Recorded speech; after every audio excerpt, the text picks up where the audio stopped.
Good morning. I will call the November 10th, Curriculum Instruction Committee meeting to order. Good morning, everyone. Looking forward to the reports we're going to be hearing today. Dr. Cuppett, is there any public comment? There's no public comment at this time. Thank you. Minutes from the October 13th meeting. Mr. Johnson, do you have any corrections or additions?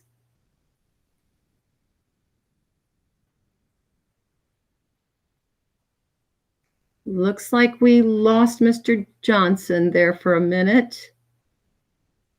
So he dropped off, Monsieur. I assume he'll rejoin us here in a second. I would assume so. I'm going to bring that back later, and also possibly when Ms. Johnson, I don't think I had heard a communication from her. And I don't have questions. Oh, okay, very good. Thank you, Mr. Johnson. Do you have any comments at this time, Mr. Johnson? Not at this time, no. All right, we will get right into our reports there. Okay, so let me go ahead and take care of the minutes. Good morning, Sue. Mr. Johnson didn't have any corrections or additions to the minutes. Do you have anything you wanted to add or change? All right, so the minutes will stand as written. All right, now we're ready to get into our English language arts updates. Dr. Cuppett, I'll turn it over to you. Yeah, good morning. And as a reminder to other members of the meeting today, if you are not presenting, please turn your camera off. That reduces the number of folks on screen during the recording.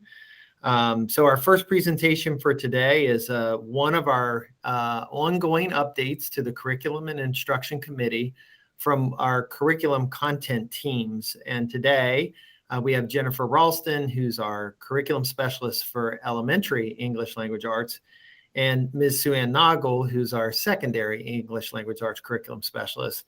And they're going to share some updates. I'm going to go ahead and begin presenting the screen. And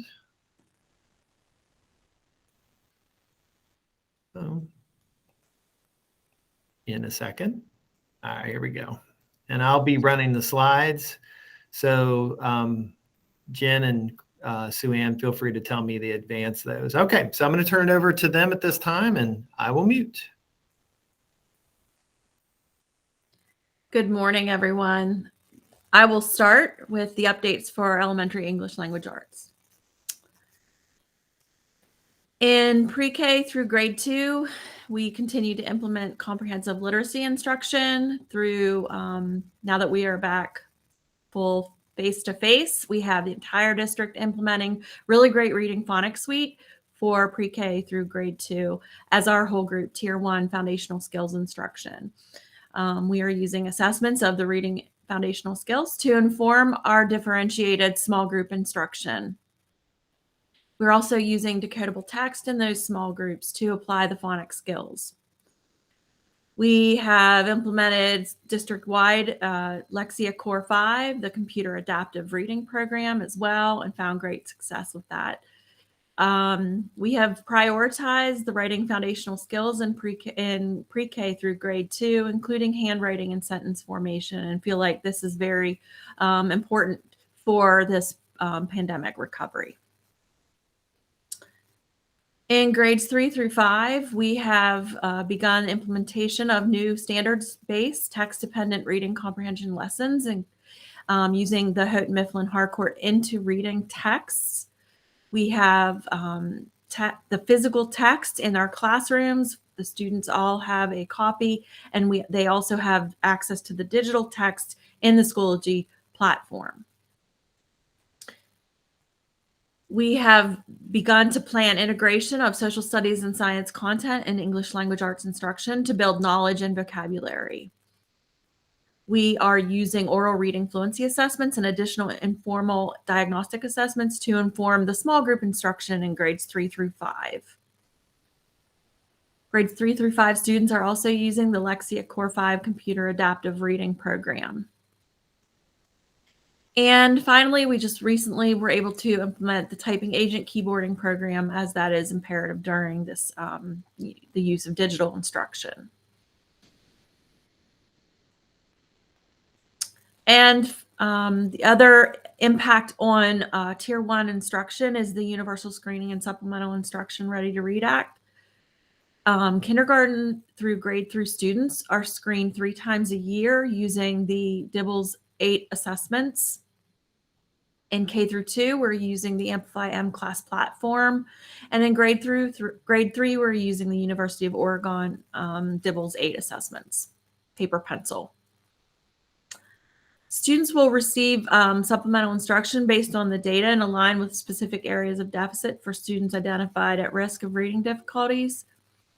And teachers are monitoring that progress at least every 3 weeks, and they're adjusting instruction if their students are not making progress.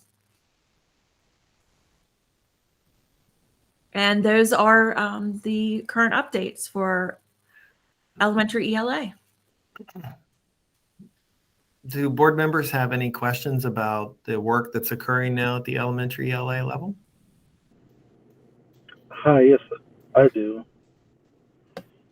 I want to thank you, Ms. Russell, for presenting. Thank you very much for the work you're doing. Very appreciate it. This is everything. If our students aren't reading well, you know, have a lot of struggles in other areas. I wanted to find out more about the. So when we're thinking about reading, I was wondering, are we looking at reading? You mentioned every 3 weeks DIBELS is done.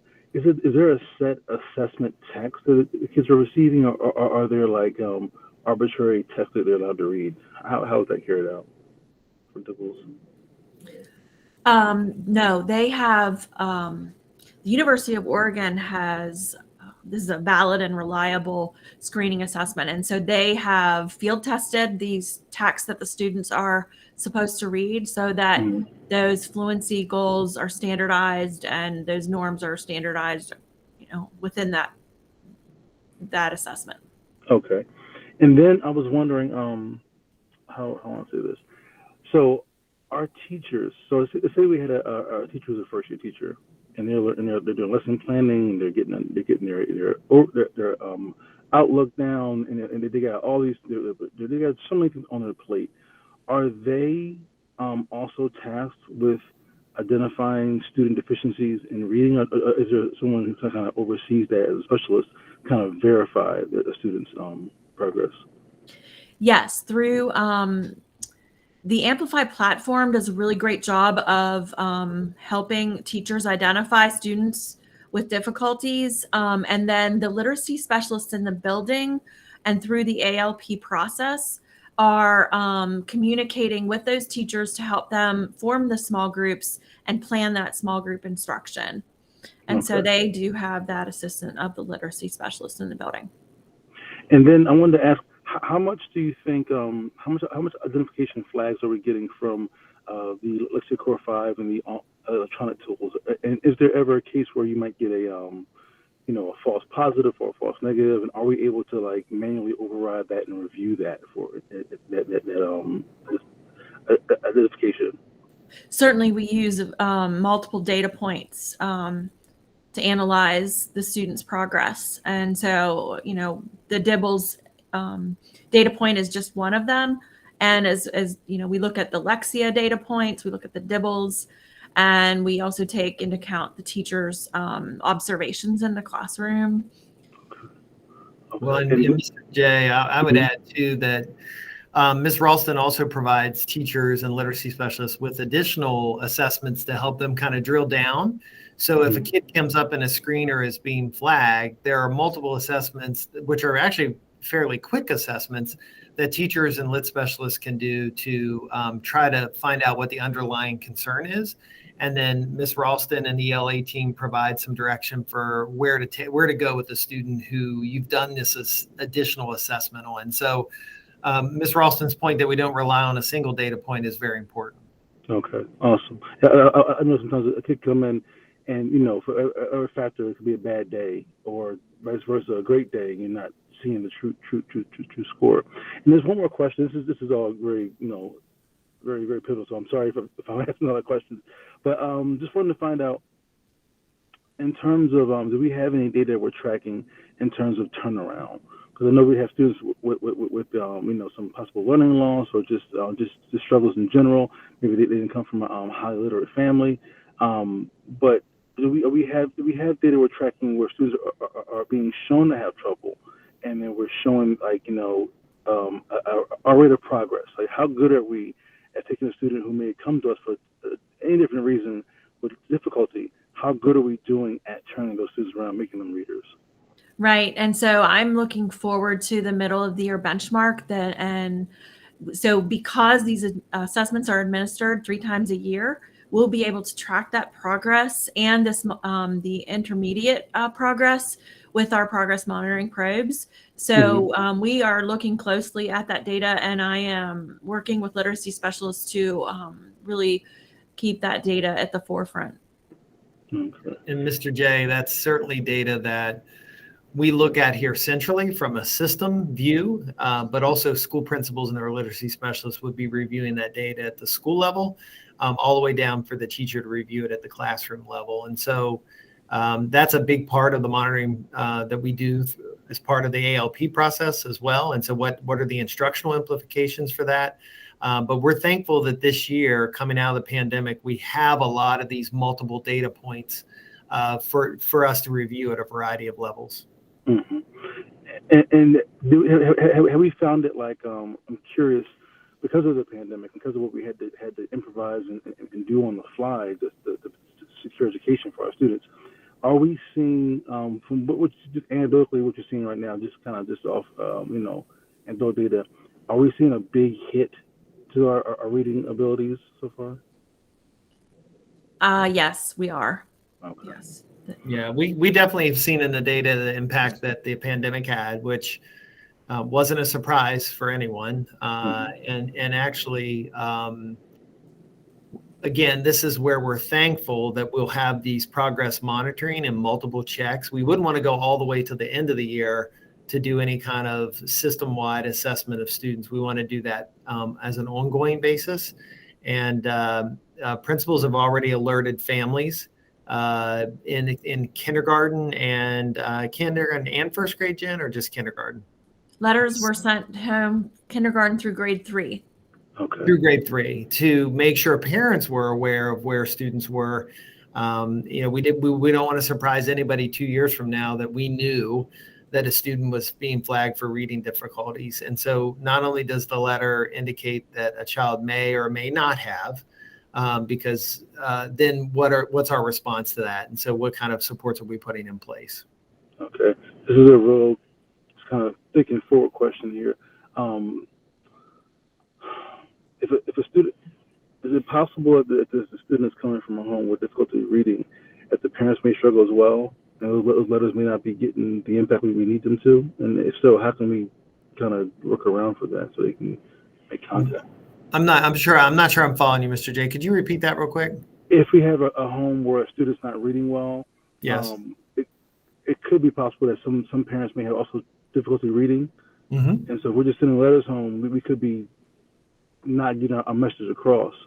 Are we doing follow-up some other way, like maybe a recorded message possibly? We have not done a recorded message. We'd have to explore that probably for PII purposes, because the letters are disclosing personally identifiable information about student achievement.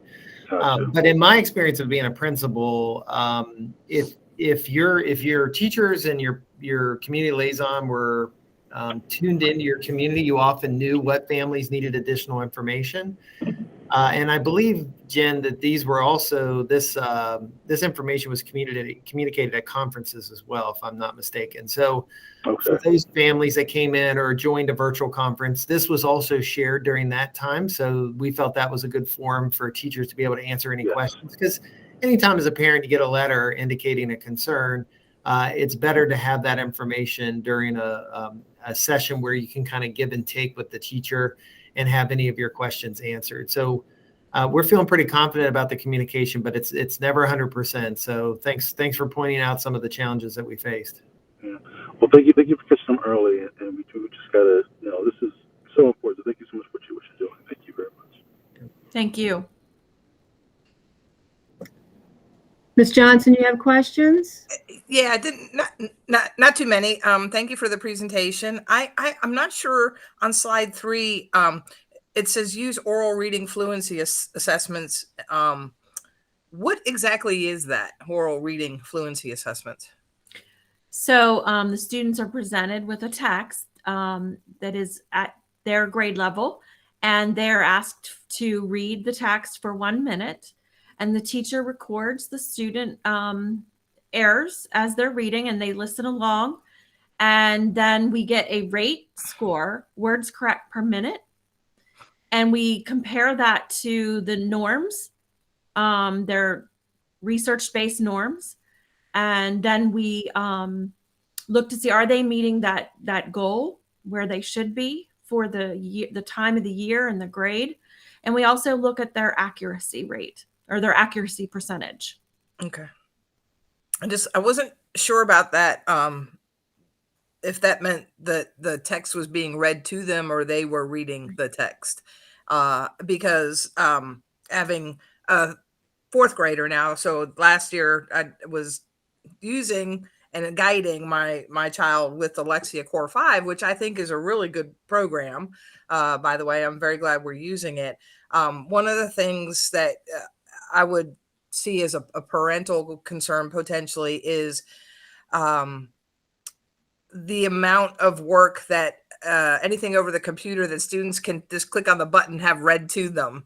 And so I was wondering about, in my own particular case, how much my son was missing out by clicking a button, having the text to voice, and he was doing less reading. He'd just sit back, put his feet up, and then have the text be read to him. And so I don't know how we're handling that as a system, and perhaps you can enlighten me on that.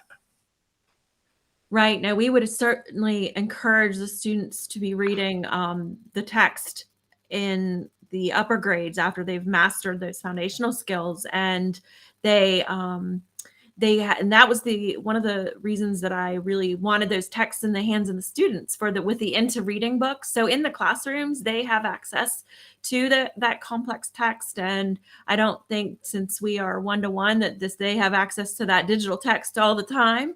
So they do have opportunities to read that independently. Okay. So those were my two questions. Thank you very much for the presentation. You're welcome. Thank you.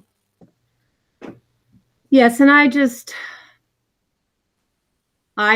administered many of those fluency assessments, Ms. Johnson, since my last 6 years were all language arts, so 4th and 5th grade. And that was often my SLO, because I figured if you had didn't have fluency, you weren't going to. I mean, the research shows that. So was very data driven, and we had a lot of resources, so it was a very manageable SLO, and I thought beneficial to the students. But all of this is time consuming, and it only gets more time consuming. We're going to hear from Meg Lee and the Accelerating Achievement and Equity, GTE people, and I'm going to have some questions there too. So as you talk about the literacy specialist monitoring and helping, and then through the ALP process, and then I go screech, because what I'm hearing from teachers is, I know the aspirations of the ALP process are good, systemic, looking at data, very targeted to what the students are doing. The problem is time.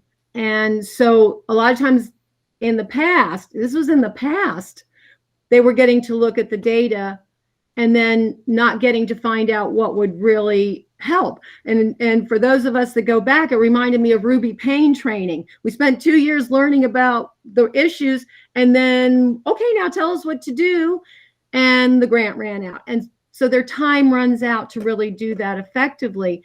And so that's my concern. I also heard that some schools are even cutting back on the ALP process to give teachers more time, which of course is unfortunate if you're looking, but time, that is what we hear from everybody. So I have a concern that, as you all do, I'm sure, we've got this gap, this recession of skills of our students that everybody's going to see everywhere, that we know about.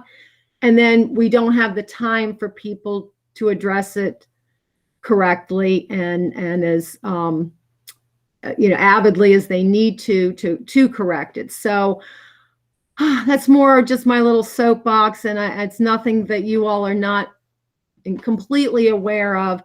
But what I'd like to see us do is look at where can we find time for teachers? Where can we find, some of my former teammates were like, get rid of some of the targeted specialists, put them in classrooms, reduce our class numbers. I mean, that was their practical suggestion. Other people are saying maybe an asynchronous day, just to give teachers more time. That was a high school administrator, actually. And so what can we do as a system that I can't say doesn't take more money, doesn't need a lot of negotiations though, but that we can do to give the teachers time. So I know you may not have answers to that now, and I'm sure it's things you're thinking about, but if you have any thoughts, I'd love to hear them. Well, and Ms. Yoho, I think you're getting to the heart of and kind of the universal challenge we've had related to teaching since I started in the field is the time to do all the things that we need to do. And that certainly has been amplified by the pandemic and our post-pandemic response. I think the one thing that I'm very hopeful about is that the implementation of some of the things that we're doing in elementary ELA are going to make the best use of teacher instructional time. They focusing on foundational skills programs at K through 2, having a high quality personalized tool like Lexia, doing the right short assessments. I mean, the assessments that are in place right now don't take a lot of time compared to others that we've used in the past. That all of these things together as a suite of services and approaches will allow us to really target very quickly areas of learning loss related to reading acquisition. So I think we're in a good spot. We had a great meeting this week with our elementary principals, where they went through a rotation of English language arts, mathematics, and advanced academics and got kind of the latest resources and information. And there were some really great questions about some of the things you're talking about, Ms. Yoho. And so I know that the SAIL directors are actively problem solving some of these things with their teachers or with their principals to work on with their teachers. So I appreciate that feedback. We certainly understand. So I did want to thank Jen before I let her go. Jen has been a recent addition to FCPS, and we're really appreciative of the background that she brings in the science of reading and the work that she's done with our literacy specialists and our school administrators. And Ms. Yoho, you know that working with me, I'm a lifelong learner, and I've learned a great deal from Jen about the science of reading and the work that we need to do. So I wanted to thank her for being a champion of that. She's very equity minded in her work. It's all about her kids, the students that we have here. So thank you, Jen, for that. We appreciate it. Thank you all. All right. So, yep. So next up is Sue Ann Noggle, who's going to tell us about secondary ELA updates. And good morning. I'm really excited about sharing what we're doing in secondary ELA with you today. I'm going to talk, first of all, about the revised curriculum resources. What we did was we have 42 standards, and we took those 42 standards and identified 21 standards that our students really needed to focus on, especially since they were returning to in-person learning. So not that the other standards aren't being taught, it's just that we're focusing on those priority standards this year with a major focus on writing. We simplified curriculum now cycle maps, and each grade level has cycles that the students work their way through. By including fewer texts, but we also added acceleration resources, graphic organizers, for example, that help guide students through what they were reading, formative assessments along the way in each cycle, and we provided a lot of student-facing resources that made the new resources easy to upload into Schoology, which allowed us to update and align our Schoology Blueprint courses to match what happened in curriculum now. We also added more performance tasks to each blueprint so that teachers would have milestones along the way on which to see how their students were doing. We infused additional standards-based resources from our work with Dr. Diana Carey of Thinking Core. I think you're going to hear about that later on when they talk about the Striving Readers Grant. And we put those into our cycle maps and blueprints. We also added more diverse pieces of literature to the cycle maps and blueprints. Our objective is for our students to see themselves in what they read. We were really excited about what we were able to do in our high schools this year. We created high school credit recovery courses. This enabled students who failed English during the pandemic to be able to recover those credits and move successfully toward graduation. English 9 credit recovery, we are able to provide students with credit recovery for English 9 through successful completion of English 10. The standards are the very same, so why not give students credit for both English 9 and English 10 if they successfully pass the 18-week course that a lot of them are taking now.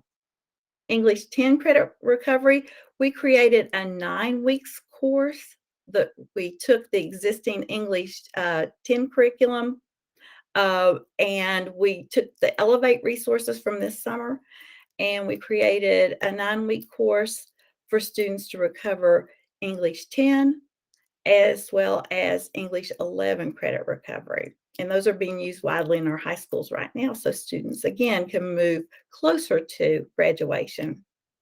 We also identified resources to support student success.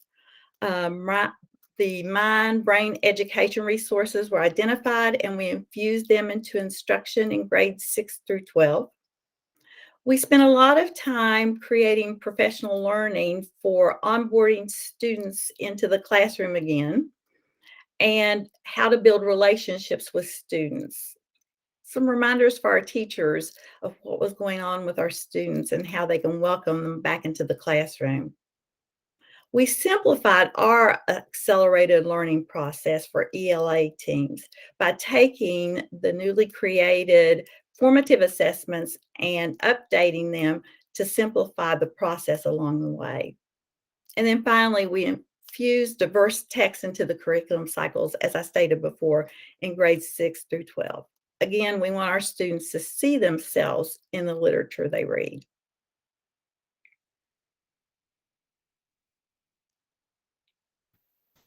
We are open to questions. I'll go first. Hi, thank you for presenting. And so it's glad to hear we have a lot of tools in place to kind of support our students who were affected by the last 2 years of crazy. I wanted to ask about a couple of things for probably based on law, I suppose, but just want to see what our options are. So for high school early, like 9th and 10th grade reading, I'm hearing a lot of students talk about like they're doing like historical texts and really like, I don't know how to put this, really hard, important times. Is there any options in based on law and based on our requirements for students to have like something, maybe more like fantasy reading, adventure reading, or even choice in their reading? They're opening for that in the curriculum? Yeah, students do have choice. A lot of times when we created our cycles, there are multiple texts that students can choose from to read. We do the same thing. Students often are given a chance to choose books from the library or from the teacher's library. Most of our teachers have libraries within their own classrooms to read and respond to. So there is that piece of student choice. Yes. Okay. And so the required text, do they vary from different students? We don't have any required text. We have multiple texts. Yeah, it's always choice. We have suggested texts at each grade level, but nothing that we have. We never say that this is mandatory and you have to teach this text. We don't do that. Okay, so the teacher's discretion is given with the text. Yes. Okay. Yes. And then I had another question. Wanted to know, do we have any space, or is there a plan to have space for what I deal with now? I'm looking at some of my students, my seniors, and I see them working overtime. They're doing their classwork, they're doing AP Gov, they're doing this, that, and the third, and on top of that, they're writing college essays. And some of them are looking at writing for scholarships. I'm wondering, like, why isn't there a place or a home for this in the curriculum, in school? Like, you're a senior in school or a junior in school, why isn't there space to write your college essays in school or write for scholarships in school? A lot of them are doing this out of school time, and are we making space for that? Yes. In our 11th grade curriculum, there's a whole college and career unit that takes students through the process of applying for college and writing that college essay. Okay. It's revisited again in an English 12 class so that students can have the information ready to go when they are ready to apply. So we do some of that, but I've noticed when I had my own children apply for college that the essays that they require of students are really strange. For example, my daughter had to write an essay on what did you do last Tuesday? Huh? Okay. So, but I think I think colleges are trying to tease out creativity in students and sometimes not the very rigid essay writing that we teach our students to do. So I guess to that point, when they do go over those units, are they pulling prompts from the actual? Are they actually writing for their actual submission to college? So they are using the prompts they get in from the colleges. Okay. Yes, and we keep like a bank of those so teachers can throw them out there and have students write to those different kinds of essay prompts that we get. Oh, no. What I mean is, like, have they could actually go to the school they're looking to apply to and write the one they're going to, like, basically get feedback and work on their actual submission, not a canned prompt, but their actual college essay. Is that happening? I think teachers are willing to help students at any time with that. I know that our English 11 and 12 teachers in particular, are busy with helping students. None of them would turn a student away who wanted help with the essay. Oh no, I was saying could it be possible we look at changing those set like canned responses we're doing for possible essays, but have students bring in, like, suppose a college you want to go to, what are they asking you? You're going to write that, like that. That's a good idea. Yeah, I'll be glad to share that. That's a really good idea. And then just another question I had, is there a course we have or anywhere where the students are, it could be elective or whatever, what have you, where they work on grant writing? Is that anywhere? No, no, we haven't done anything with that. And I also think that at some point we need to probably talk a little bit about a technical writing course as well. Right now, we just really provide what is necessary for students to graduate with a few electives, but those are great ideas. Yeah, because I see, I want to get, I feel like we should get our kids out of the school walls, and you know, those things like you know, for kids to have their own startup or have their own business when they leave school or start a business while they're in college. Those skills are what they need, and they run up on not having to learn that on the fly. So we can provide those skills in school. I think that'd be awesome. But thank you so much for what you're doing and providing the kids choice and helping them become better learners. Thank you so much. Well, thank you, and I really appreciate your great ideas. I really do. Thank you. Thank you. Ms. Johnson, any questions? No, I think, again, I appreciate the presentation on this, and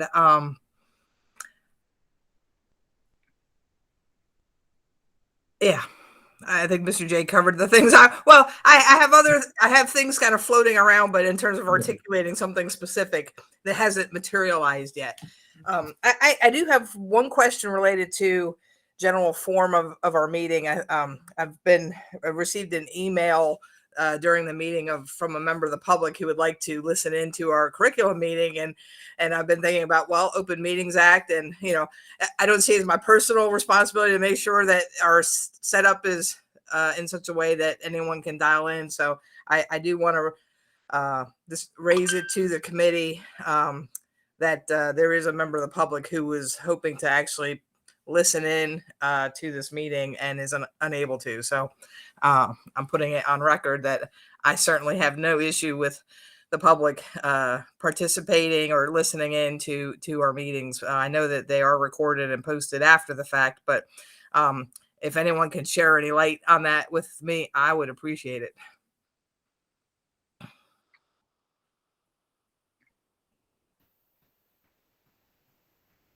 Anyone? Is the the format and that you decide for your meetings is not a staff decision. That's certainly your decision as a board. Yeah, when we met in person, sometimes the newspaper came, other media, some members of the public. There were never hordes of people, but it was open. I think one of the confusions might be open meetings means we need to tell the public we're meeting, we need to take minutes.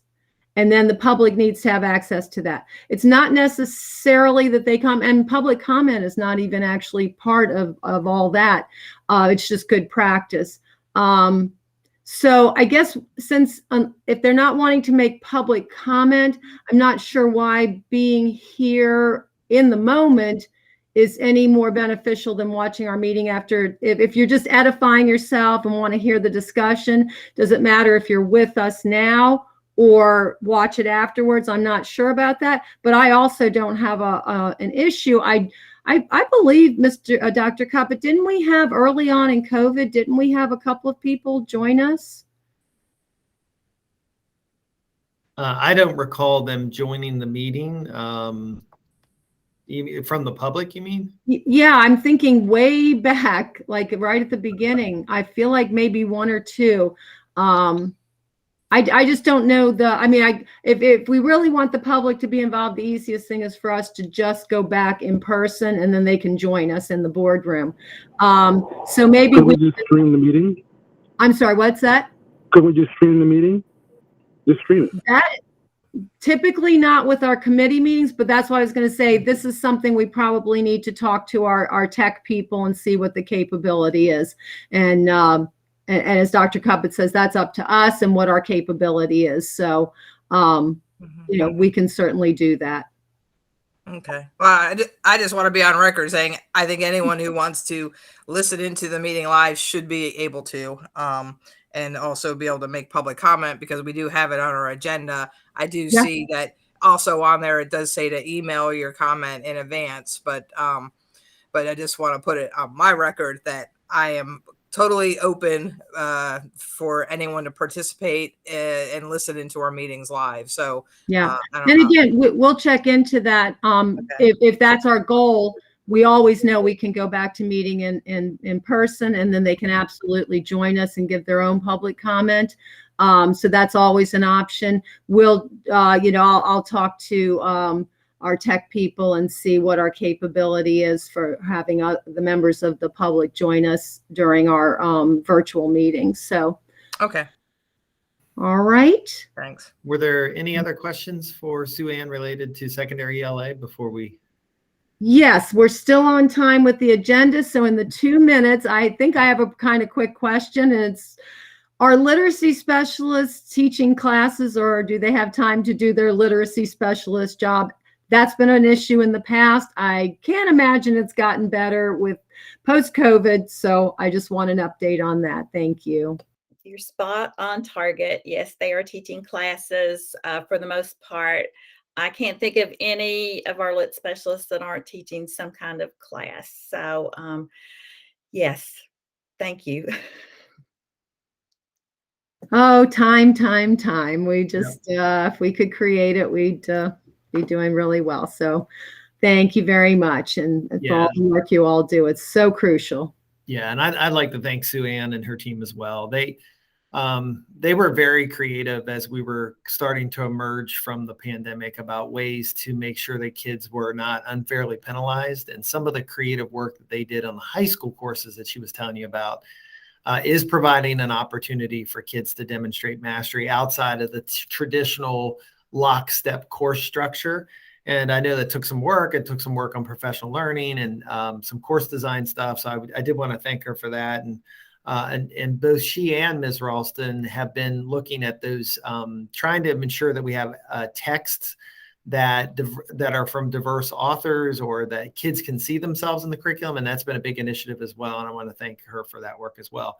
I do want to do a little bit of a heads up for the committee here that we will be bringing a presentation to the full board about to review the role of the honors designation in our middle school English language arts courses right now.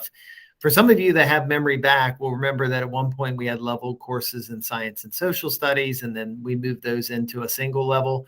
And so we've been looking at data from an equity perspective. We've been thinking about the fact that the honors course and the English 6 honors course and the English 6 course have the same college and career ready standards that are associated with them.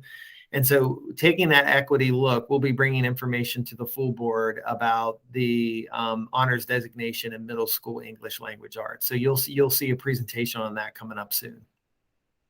Okay. All right. Thank you. I also want to compliment Sue Ann on her hairstyle. I'm looking as we're kind of mirror images or whatever, but anyway, sorry about that. I digress. Thank you, Sue Ann. Thank you. Have a great day, Sue Ann. Thank you. All right. All right. Moving along. Yes.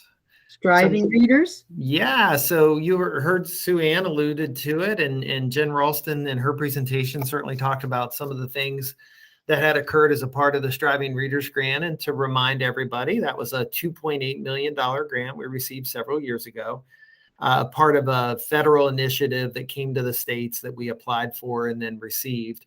And through that money, we did work at multiple grade bands. We had a birth to 5 grade band. We had an elementary grade band.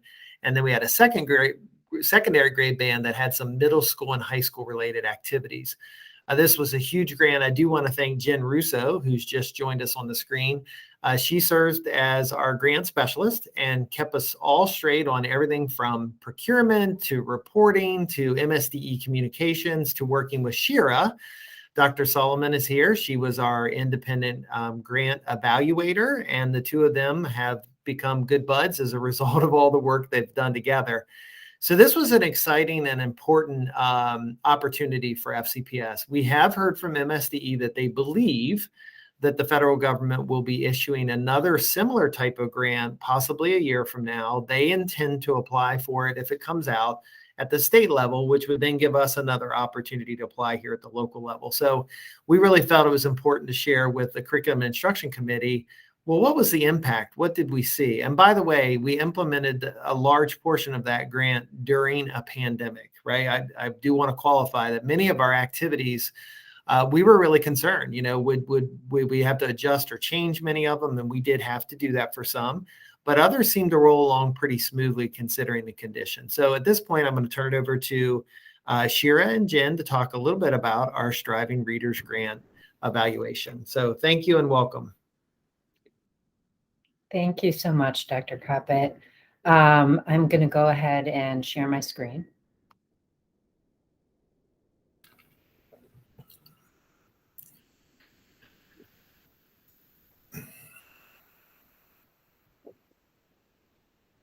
Before I begin, though, Jen, would you like to say anything before I launch right into it? I would just like to thank the leadership at FCPS for the support throughout the last 3 years, both out and in the pandemic. It's been a great ride. It's been wonderful to work with all levels of the FCPS school system. And Dr. Coppett didn't mention that I even got to order pizzas as part of that grant. I really did. Full gamut of activities there. But yes, and working with Shira, I think you all will find what I found is that the Striving Readers Grant did some great things and is something to be considered strongly in the future if we are offered the opportunity to apply for it. Thank you, Shira. Thank you, Jen.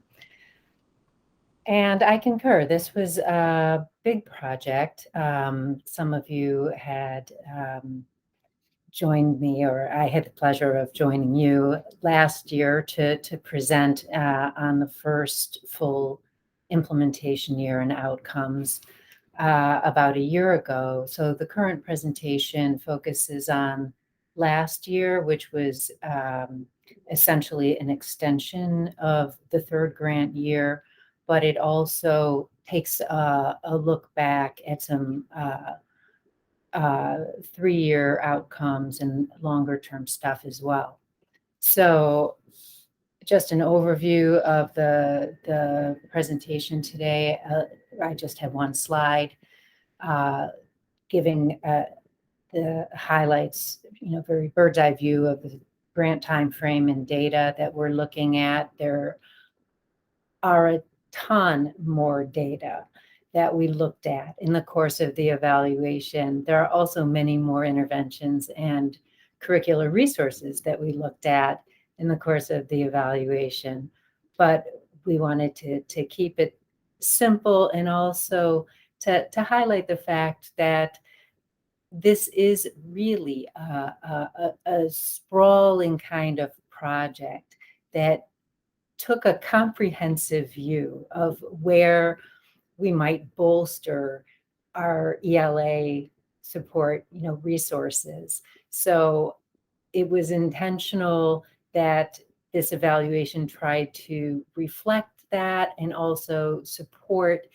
the integration of just the key interventions and resources, their academic outcomes, and the ways in which they made their key contributions. So I clustered the grade bands for this presentation into grades 3 through 10 and early childhood through K-2. Both of those grade band clusters, we're going to take a look at achievement gaps and growth for academic outcomes and the key contributions of a few very different types of resources and interventions. So the bottom of this slide, the white bar there, shows the programmatic implementation. The bars are not actually equal time frames. Year one was, I think, 2 months. And I came in technically at the end of grant year 3, but what I typically refer to as evaluation year 1 is somewhere between, is typically year 3 of the grant. So it's a little confusing, but hopefully in this presentation we simplify and bring out the highlights. The blue at the top, the data, again, these are major evaluation data points, things that we went out and created these data. But we also very extensively analyzed MCAP, KRA, and then in the second half, basically what you're going to see today, mostly for academic, we're looking at performance series and DIPLs. Are there any questions about this before we move forward? I don't have questions. I just didn't know if my two colleagues, like KRA, that might not be in their wheelhouse. So just some of the acronyms. Sure, thank you. Kindergarten Readiness Assessment. And so in that blue bar, I wanted to bring out the fact that the assessments we had available to us, the large scale assessments, varied over time. So whereas last year in the report, you saw MCAP and KRA representing academic outcomes. This time you're going to see performance series, which is standardized, which is district-wide, and also DIBELS, which has now been implemented this is the third year, the second full year of DIBELS assessment. And I may or may not know what DIBELS stands for. Dynamic indicators of early literacy behaviors, I think. Oh, I was gonna say, what's the B? For $50,000, what's the B? Basic. Basic, Okay. yeah, dynamic indicators of basic early literacy skills. Thank you, Jen. All right. Good to have a team. Okay, so academic outcomes, we're looking at upper elementary through secondary here, achievement gaps and growth. Last school year was a challenging one. As you know, these data should not really be a surprise to you, but we do just want to note that high school level is the only level where we do see performance series improvement in ELA. Can I ask, do you have any thoughts on that? I mean, I know it would just be kind of what you might infer from that, but any thoughts on why that might be the case? Well, really just the general observation nationwide that the younger kids were hit hardest by the pandemic and remote learning.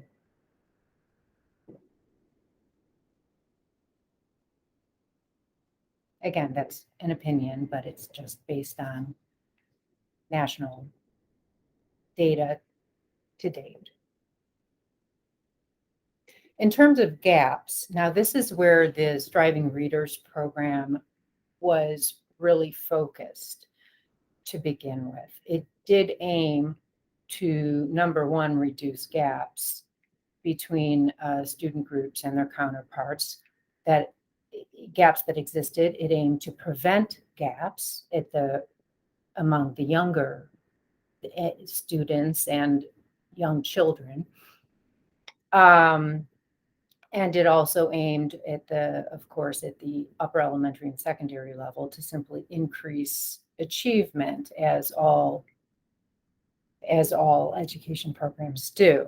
But this is, I think, where we're really starting to see the benefits of the Striving Readers program, that even in a context where we are not seeing, last year, the gains that we would normally see, we're still seeing some improvement in terms of the student groups.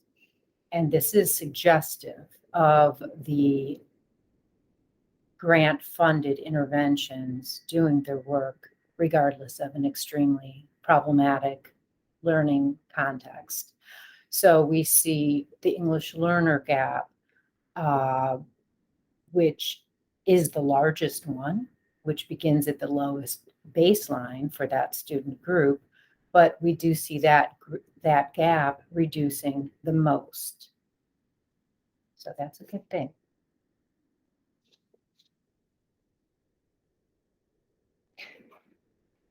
In terms of growth, one thing I want to point out is this is the percentage of students who met their annual growth targets. That's within those growth targets are determined by the performance series assessment system.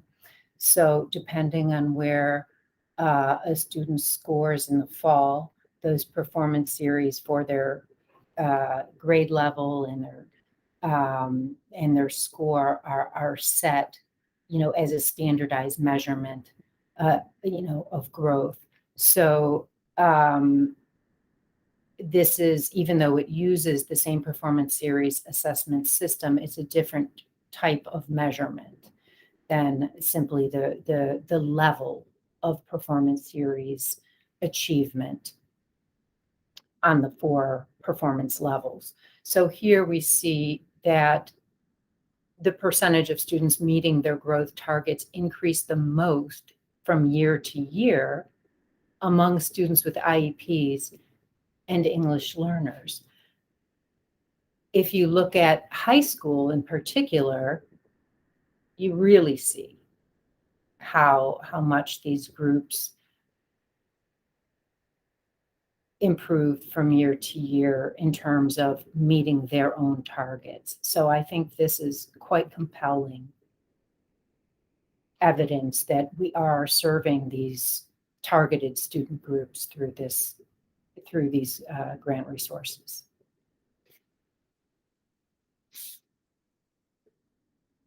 Moving on to some of the interventions and resources that were used. Although I have spoken at least once, I believe, with every staff member on this meeting today, and many, many others as well, I do want to call out in particular a couple of the superstars. Brittany Garst is one of them, the FCPS reading intervention teacher specialist, who I tagged along with on a couple different, during a couple different school years on her school visits to support the implementation of Achieve 3000. I read all her notes that were given to the teachers. She met with every teacher on several site visits in every year of implementation. And I think these results from that were from about 3 months into the first year of universal implementation of this mostly 9th grade intervention really attest to the work that she did to achieve seemingly pretty full implementation after just a few months.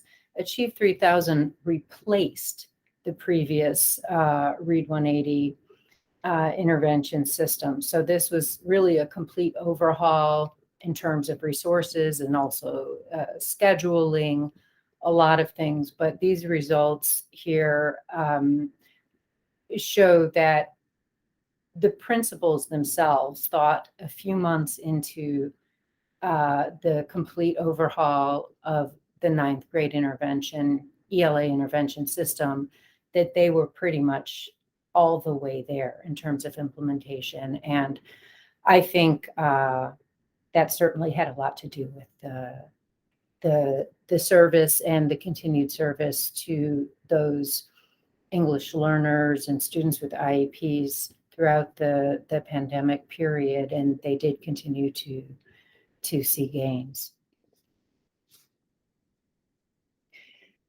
Taking a look at a completely different type of Striving Readers resource, Thinking Core Professional Learning, Dr. Diana Carey. This was not intervention focused, although as you'll see in the next slide, a lot of the teachers who participated in this PL really thought it was very beneficial for their intervention students. And some of the teachers who were trained were in fact intervention teachers. The pink bars are middle school teachers. The white bars are high school teachers. She trained 500 teachers in very, over the course of a few years. And you see over, between the top two sets of bars, this is answering the question, how much do you think this PL experience will help you promote student literacy? Over 90% thought greatly or substantially, over 90% of both middle and high school teachers, but the middle school teachers in particular, 62% of them said, it's really going to help me a lot. They walked out of that, couple day training feeling fairly transformed.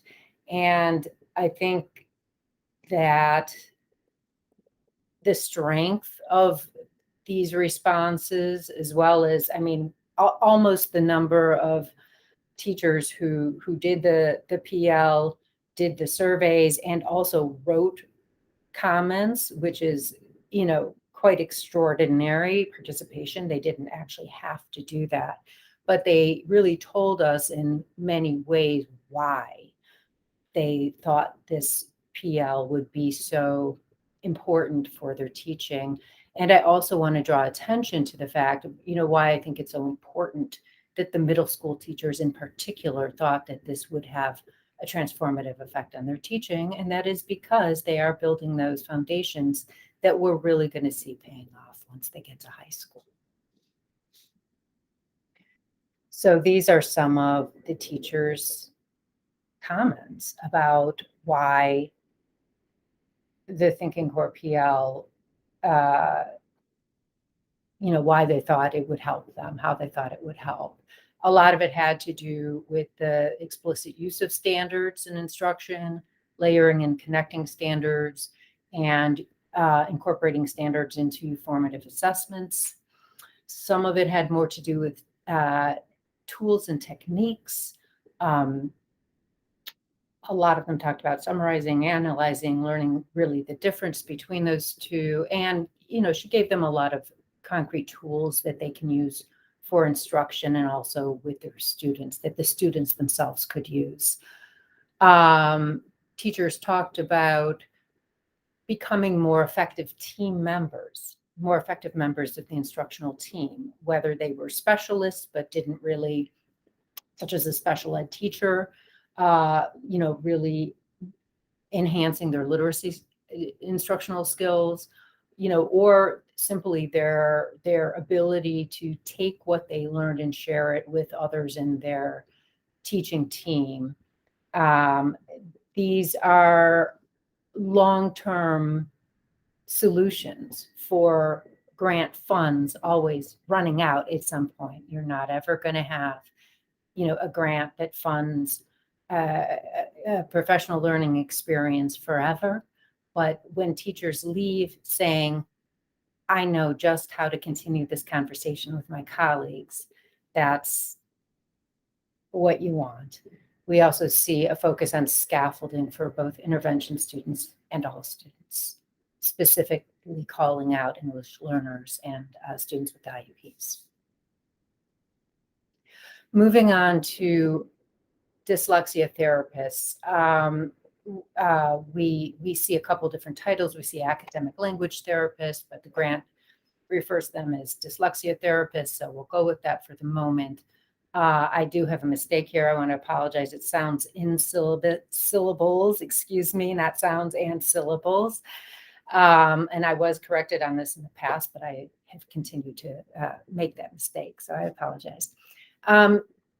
At the time that I spoke with the dyslexia therapists, it was a year ago, and that was their first full year of implementation. They were both hired the year before, partway into the year, at least halfway into the year. So this is not a complete view of all the academic language therapy that is currently going on in FCPS. It's also not a complete portrait of the types of students who are being served or have been served through this program. But at that time, we had a pretty in-depth conversation about where they started and where they believe, and what they do and where they're going with it. And it was quite striking that, this is an extremely intensive and highly specialized type of academic therapy.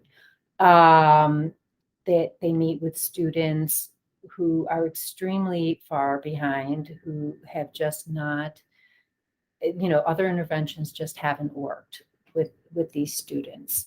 The training for these dyslexia therapists is highly specialized. The therapy itself, they meet 4 times a week for about an hour with each student they take on. They do a ton of work prior to engaging with any one student. It's not taken lightly, very far from it. Nothing could be further from the approach. They work very intensively and collaboratively with other teachers and intervention specialists, special education teachers, to determine what the right course for a student is. And once they take that student on, they really start from scratch in terms of building the student up, not asking them to do anything that they haven't actually taught them explicitly, but also recognizing and learning about that student's other compounding, issues, of which there are many. And a few of them are in this one quote here, that I would just like to emphasize. When you don't read, you're not exposed to the written language, so that vocabulary development is impacted. So that could be seen as just a common, ancillary effect of delayed reading development. And then there are other issues, such as processing issues, other organic issues, which inhibit the ability to formulate an oral response, much less a written response. And then there are emotional needs, which may be independent and may be related. And I think it's so important to recognize the compassionate lens through which these specialists are taking on these challenging instructional situations. So they recognize that some of the behavioral outbursts are due to the inability to read. It goes without saying that we're seeing students at their most vulnerable.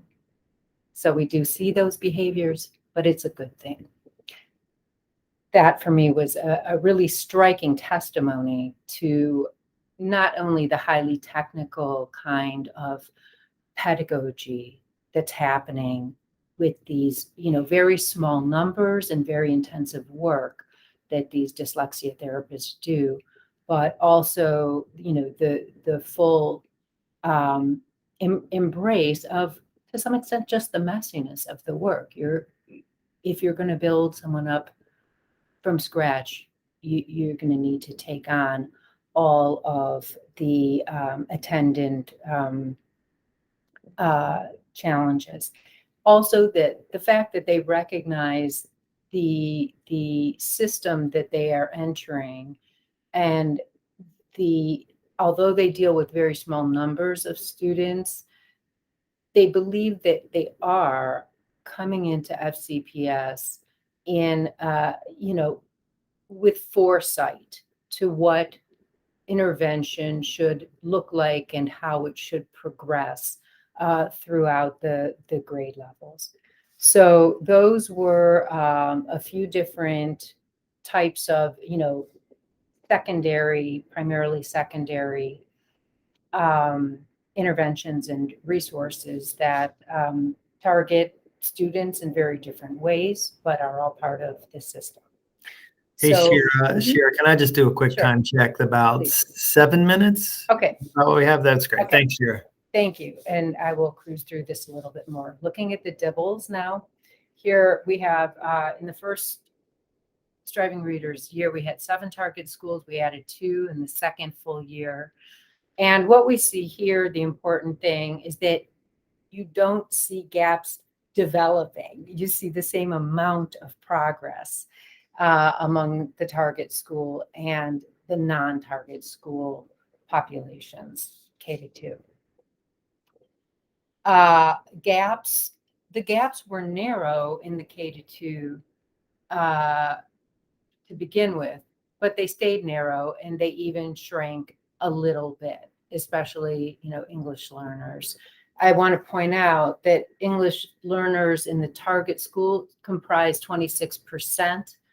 This is the same last school year, 26% of the target schools compared to 4% of the other schools. So that's about 6.5 times as many. And also free and reduced meals, 62% in the target schools compared to 19%. So that's 3 times as many. So the target schools are targeted because of the high concentrations of students who are prone to developing gaps, to coming into school with gaps. So we do see that prevention effect.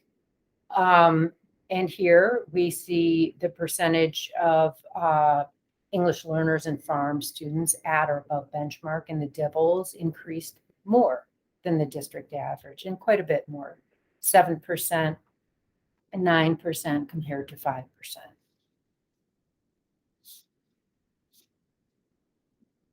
So Raising a Reader program was one of the very widely implemented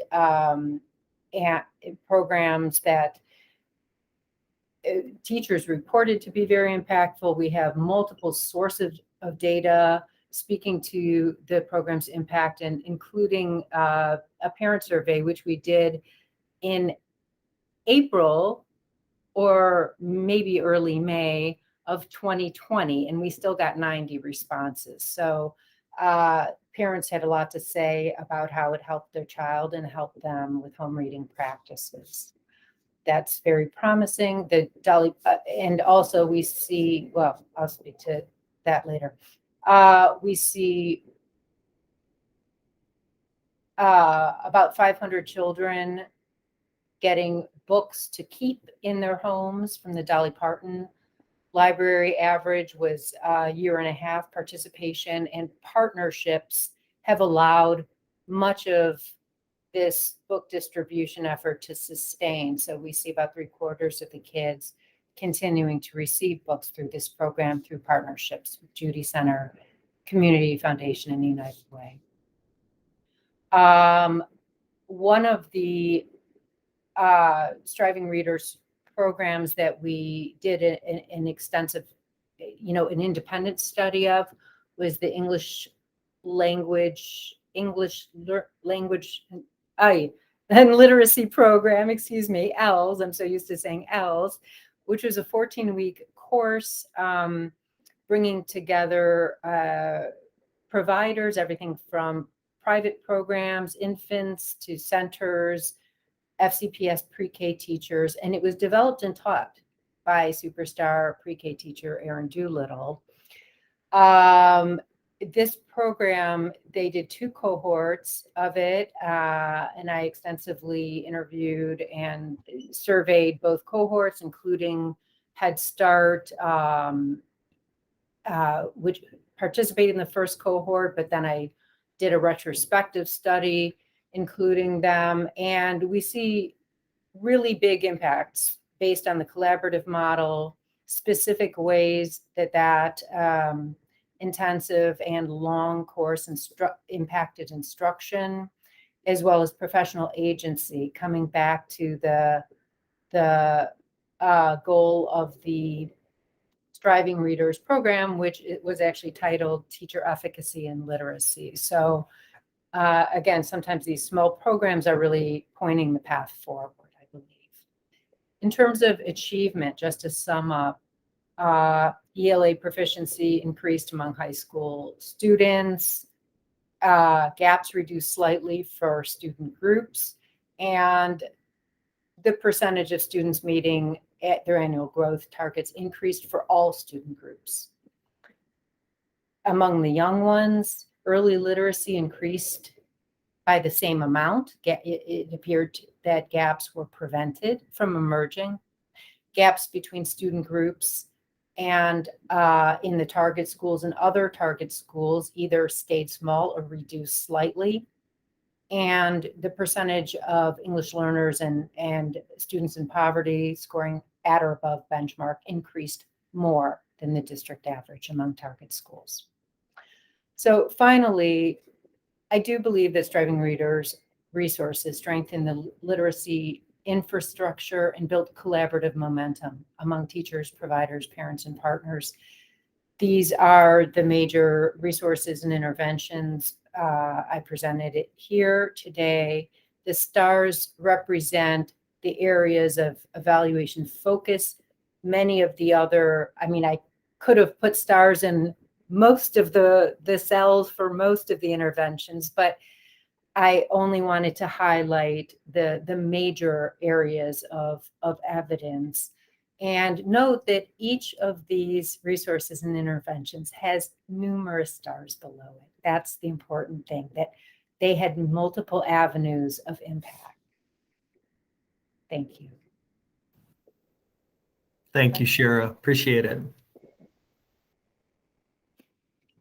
Should I stop sharing? Yeah, I would go ahead and stop sharing. Yeah. All right, we're open to questions.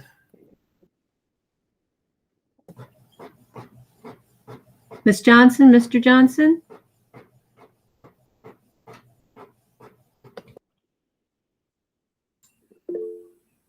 Oh, I just, again, I'm stuck on that high school data.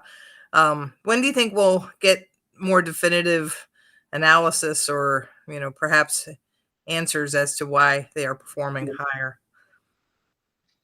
Can I help with that? Yeah. So at the high school level, it was not, last year we did not do a census administration like every student in the high school took the assessment. It was just specific courses. And so therefore we did not get a full data set. And so it could be that it's not a full data set. And so that could have an impact in it. So we can certainly dive a little bit deeper, but that would be something off the top of my head that I think would have an impact, is that when you don't have a full data set, then you sometimes see data that doesn't kind of speak the way that you would anticipate based on the fact that you don't have as much. Okay. And then my second question, thank you for the presentation. It's very thought provoking. I having just been to the joint FCC FCPS board meeting, I'm wondering, with the, our perhaps growing population of students that are in the early college and dual enrollment, are they still undergoing any testing with FCPS if they're fully enrolled at FCC? Oh, as far as state standardized assessments? Yeah. Oh, okay. Well, the assumption would be they would certainly be responsible for taking because they start sophomore year in that program, Jen, is that right? Yeah, they take the English 10 MCAP Right. assessment. And so once they've completed that MCAP assessment, at that point, it really is like course specific assessments that we use to monitor student progress. So we'll complete like college readiness assessments is like in their sophomore year in high school. Okay. Yeah. And then we do census administration of the SAT. Every 11th grader takes the SAT in our system. That happens every March. And so we have that as a systemic assessment that every student takes. So I'm just wondering, if we have then students moving to the higher education platform for their educational delivery, but still also being fully enrolled in FCPS, where they're getting both their high school and college degree at the same time. I'm wondering, are we losing perhaps maybe a good data set, to the students that are moving into early college? So, and what are we doing about that, or who's thinking about that? So we look at that data a bit differently, because certainly we do monitor the number of students that are a part of our advanced programs. And so we look at that data, we make sure that they're on track for graduation. And so at that point, it's just a little bit different data sets that we utilize rather than the typical kind of ones that we're used to when they're in elementary and middle school, due to the fact that we know that they're progressing and the curriculum is kind of, and the courses that they're taking are moving them through towards graduation. And each curriculum does have in curriculum assessments that help us to always progress monitor our students. Okay. So I'm sorry, these are this presentation actually triggered those questions. So thank you for entertaining them. Thank you. I have no questions at this time. Appreciate the update and the review. All right. Thank you, Shira, and thank you, Jennifer. We appreciate your time. Thank you so much. All right. So we're going to switch over, introduce Dr. Harris and Dr. Reinhardt, and they're going to do a presentation for us. I'll take it away, Keith. Okay, I will go ahead and share my screen.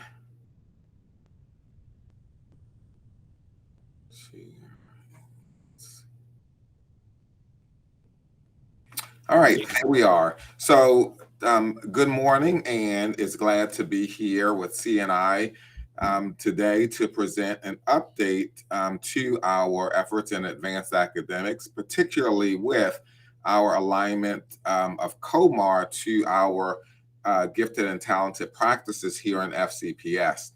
And so if you recall, at the end of January, we came with you with some initial discussion on our alignment to GTE and some of the things that we had to do to come into full alignment. And so today we just want to provide that update. Just a brief recap of what this whole GTE for COMAR is about, talk about where we are, and talk about where we're headed next. And so just really quickly recapping, we know that COMAR for GTE was approved in July 2019 with the expressed intent to increase diversity in gifted and talented types of programs, and also to strengthen that identification process and effort among local school systems. It also is a part of our ESSA report card now, and so we report on our gifted and talented identification with our Maryland School Report Card. Now, COMAR for GTE has several requirements. Certainly with regards to programming and services, there are supposed to be some additional service that we're providing beyond the typical school program, and that's one of the shifts from the magnet program beyond that, so that there is equitable identification in each and every school. In order to help schools to understand that shift and with the identification, there are requirements for professional learning that goes along with this. And then, of course, there's the regular monitoring and reporting that happens. Just a few of the other requirements for COMAR for GTE and some of the work that we've been doing comes with refining our screening and articulation processes. And so Dr. Reinhardt will share a little bit on our universal screening process. And then also we've been really working to strengthen our articulation processes, not only within schools, but then also between levels. And our efforts so far has put in place our equitable identification process, and you'll see in a few slides some of the initial results of our equitable identification. Part of that is because of increased awareness and understanding of school staff. And so there's been a lot of professional learning that's occurred since we have really beefed up this process. And then also we shared with you at the end of January that so that we can have gifted, talented education programming at all of our elementary schools, we moved away from a regionalized magnet program, and we're in the last year of a phase out of our magnet program. And so currently we only have a 5th grade magnet program, and then next year that will phase out, and then the historical elementary magnet program as we knew it will no longer be in existence. A lot of our work is really identifying students early. And so that's where primary talent development comes in. And a significant part of our work has been not only at the elementary level, but then also at the middle school level, is with our cluster grouping model, such that in our classrooms, there are students who are identified as gifted, talented, as well as highly able learners who are able to learn together, but then also group such that if there are students who are close to being highly able or gifted and talented and have the opportunity to receive GT types of services for specific or individual skills, we're able to work with those students as well to increase their exposure to increase rigorous opportunities. And so those increased supports, those cluster groupings, those early identifications are in place at all of our elementary schools now. And of course, our middle school HOW program has been in place for a while now. But part of this work also is to strengthen our middle school HOW program as well. And so, Dr. Reinhardt, do you want to talk about what's in place right now? Yes, thank you, Dr. Harris. And thank you everyone for this opportunity. As a recap, we have been universally screening every grade 2 student since 2018-2019. And between last year and this year, we're actually making a significant effort to capture those grades 3 through 5 students who do not have a cognitive abilities test score. Through the universal screening process, we want each child's data to be, their data profile to be as comprehensive as it possibly can be, because our goal is to cast a wide net. And so it is really one of our goals to ensure the use of those multiple measures. And on the next slide, we get to see what has occurred as a result of the universal screening process. I really feel as though this slide and the next one celebrates our path toward equity in gifted and talented education, as well as increased service delivery. So we began screening the grade 2 students in 2018 and 2019, but at that time, only 99 grade 4 students were receiving gifted and talented services, only 99. And with universal screening now in place and the inception of cluster group GT services at each of our schools, we have identified and are providing this services to 723 grade 4 students. And if you just kind of scan down those columns, you can see that the model has significantly increased access by students who are traditionally underrepresented in GT services. And so we can see how this model can close opportunity gaps. And we continue to celebrate access and equity on this next slide. So even as we're phasing out the magnet program, greater numbers of students are receiving access to GT services. And that's definitely a point of pride. And so here are our next steps. As Dr. Harris mentioned, the middle school HAL program is continued for our students who have these advanced and demonstrated academic needs. But the upcoming school year will be that first year where our GT students within this population will really be formally identified. So they'll be screened using those multiple measures that you saw on slide 6. And the talent spotting and talent development are just at the core. You can just insert right here, because we had the English language arts update earlier, and Dr. Cuppet mentioned that we'll be talking about the honors level at the secondary level, particularly in English language arts.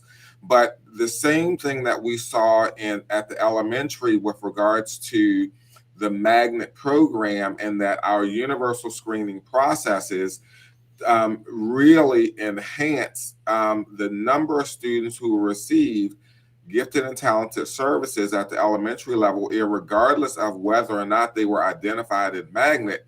The same thing as students are moving up to our middle school level may likely be realized as well. Regardless of an honors label, students will be cluster grouped in multiple classrooms to give them exposure to highly able and gifted, talented types of supports. So just wanted to insert that there.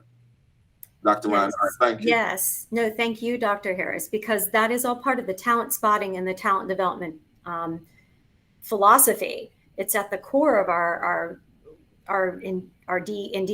growth in advanced academics opportunities. And so with the primary talent development that was mentioned earlier, the talent spotting does begin the minute the students walk through the front doors of our schools. It begins early. And giftedness does not always manifest itself in traditional ways, so there's the need for those multiple measures. So for example, a student can be gifted in one area, but they could be struggling in another. So this further supports the need to build awareness around just how diverse our gifted learners can be. And it's not about a gifted label. It's not about the gifted label. It's about provision of services that meet the needs of each and every learner in FCPS. And so as You're talking about that, Dr. Reinhardt. One of the things that we recognize, you mentioned that we want to catch every student who walks through our doors and screen them for gifted and talented education. And so typically we do that for all of our second graders, but over the past couple of years, we know we've missed some students because of hybrid, because of virtual learning, and we've been making efforts to screen those students. But as we move forward, we also want to do another check before they enter into middle school.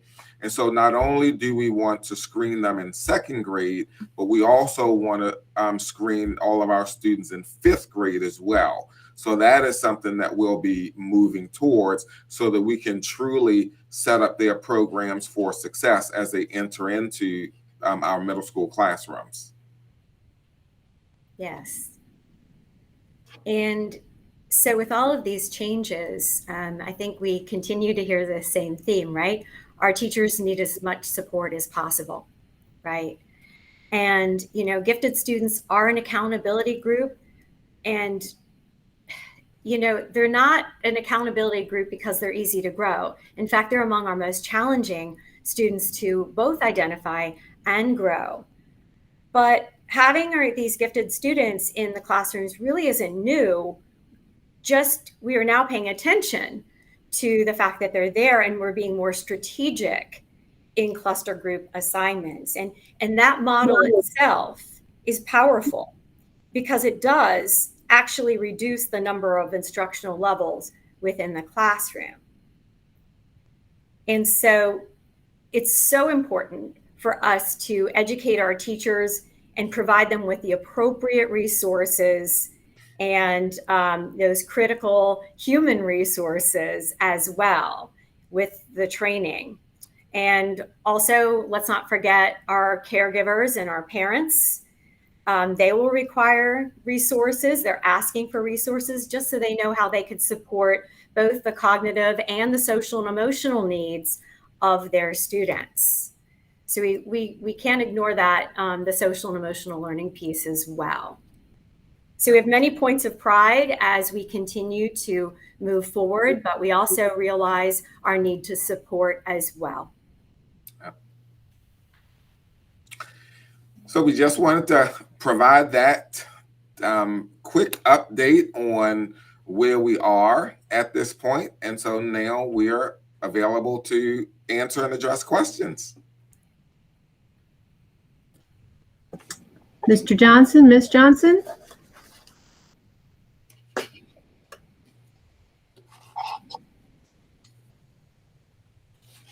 Well, I'll jump in then. And first of all, my apologies to Jessica Reinhardt and Meg Lee. Like trying to teach an old dog new tricks, I was just going back in time. At least I didn't say Russ Beaton. I didn't go back that far. So thank you for that update, and I'll connect your name from now on, Dr. Reinhardt. And I'm making some various connections. It seems to me, and this will go back to the people again, Dr. Cubbett and Dr. Harris, who have been around a while. I'm thinking Lynn Harris had a grant position to do like early childhood talent spotting. Am I correct about that? To try to increase the diversity of G&T students a while back? She did have a similar type of position. I don't know the exact name, but it was focused in that area.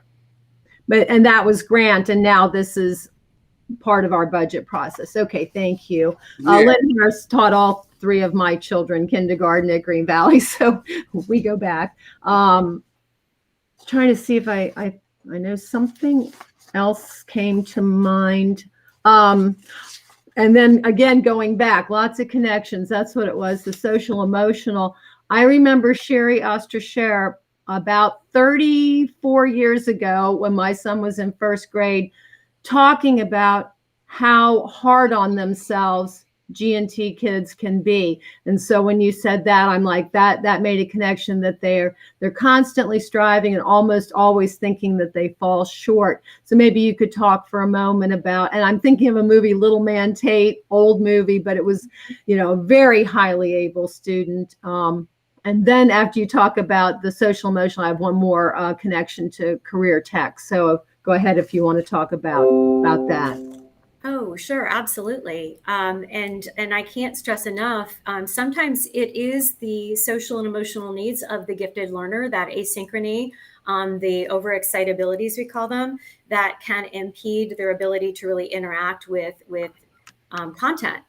And, you think about perfectionism. Sometimes a student who is a gifted learner won't even attempt a project if it's not perfect, if they don't believe it can be perfect. And so there's a lot of work to be done there. But I believe that with the PATHS curriculum, as well as some of the other tips and tricks and ideas we have for working with our gifted students, I think that it's a nice marriage of what CII and our counseling office has put into place for students.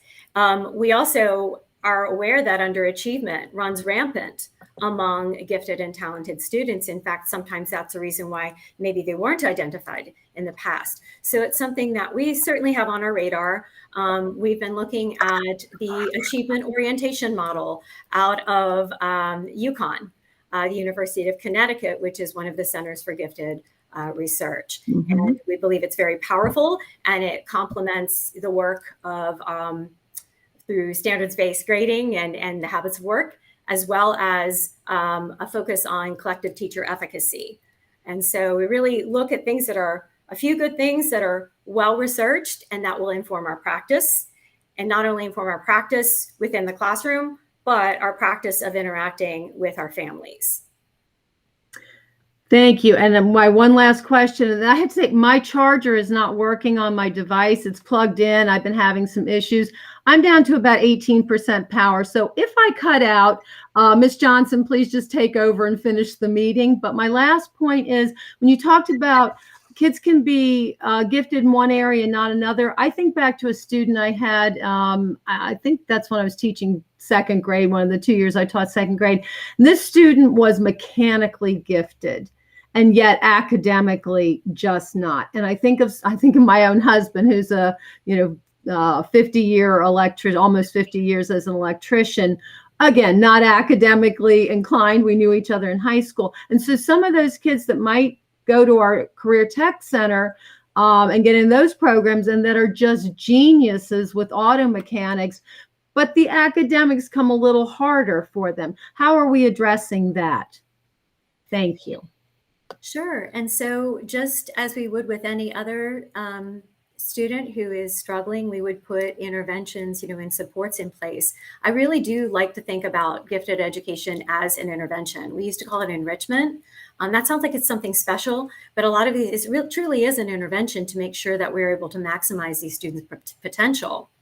And so what we know about gifted students is when they know what they want to do, they go for it.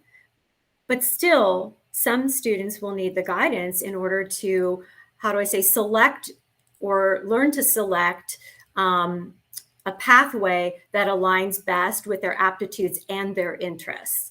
And so CTE has the career technology education has a firm place in the gifted and talented world, right? Because we know there are various domains where talent can manifest itself. And CTE is one of those areas, cannot be undersold. Yeah, and that's the beauty of our universal screening model, as opposed to what we used to do in the magnet program, where you had to be technically gifted in all areas universally. But with our universal screening process, you can be gifted in a technical area or in math and receiving interventions in English language arts, and you're not going to be handicapped or crippled from pursuing your area of interest and your area of strength. And this is Yoho, just even within the universal screener, the COGAT, we look at, it breaks it down by verbal, quantitative, and nonverbal or visual spatial strengths. And so that visual spatial indicator is often a good indicator of STEM ability. And so we really take those scores very seriously. We do triangulate the data, but we are doing a talent search, and it's really yielding the results. Thank you In so part- much. Appreciate that. Sorry, Dr. Harris. Yeah, no, I was going to say, so if a student is gifted in a nonverbal area, part of the work of our advanced academics teacher specialists is to work in the classroom with teachers to say, how can you enhance and highlight this area of giftedness so that they can show that through the academics, as opposed to a typical methodology that we would use to instruct students. Thank you. Ms. Johnson, Mr. Johnson, I think already, he may be having some technical difficulties, but I think he said he had no questions. Ms. Johnson? No, I posted in the chat. Thank you. Thank you for the presentation and supporting our gifted and talented students. Thank you. Okay, I think that's all we have then from us. I appreciate the presentation. Yeah. So, Ms. Yoho, a statement of public comment did come in after the meeting began. I didn't know if you wanted me to read that or just submit it to the written record. Again, my battery may die at any moment and then I'm gone. And but yes, go ahead with the public comment since we're still within our time. Okay. Good morning. My name is Jennifer Stone-Cipher. I'm writing to you to provide public comment in which I was not able to give earlier due to this meeting not actually being accessible to the public. As today's CNI meeting pertains to English and language, I found it vital that I could comment before you guys started discussion. However, that's not possible. I hope that this committee can go back and review some of my questions. As a committee, what are you doing to provide appropriate accommodations for students struggling to learn to read due to the masking requirements? How has the committee addressed this issue? Have you considered recommending the removal of masks, as there is little to no evidence to show that masks slow the spread? With the now introduction of the vaccine for children 5 to 11, the board can remove themselves from COVID policies. And there are ample avenues now available for parents to protect their family as they deem necessary. I've recommended January 1st in a previous email to the board. Until masks are removed, how does this committee plan to address the large volumes of kindergartens, first grade, and second graders that are reading below grade level? My kindergartner is very bright. He has been placed in a class with students who are average to above average with little or no behavioral issues. Most of his class is reading below grade level. What are we doing to address it? And why is there such a disparity this year? Hold on, I got to scroll down here. Yeah, it looks like it's cut off on my printed copy here. Let me just go back to the email copy. Yeah, please consider the consequences of masking and look to implement appropriate accommodations to help our struggling students. Thank you. That's all I have.